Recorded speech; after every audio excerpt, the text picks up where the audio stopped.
Okay, good morning. So, nagtanim ulit tayo ng mga lettuce at meron akong dinagdag na basil. Tinanim natin sila nung September 21. Ngayon ay September 23. So, September 21 ng gabi. Ngayon ay September 23 ng 5 a.m. So, itong mga dinagdag natin is basil, sweet basil, tsaka Thai basil. Ito, Thai basil to. Ito, kahapon ko lang itong tinanim, ito nasa kanan. Ito, kasabayan nito. Yan. So, mapansin nyo, isa't kalahating araw, binubuksan ko na sila. So,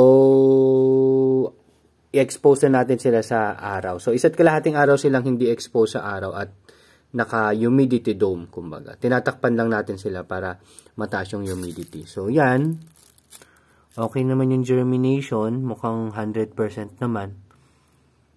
So, yan. Bye-bye!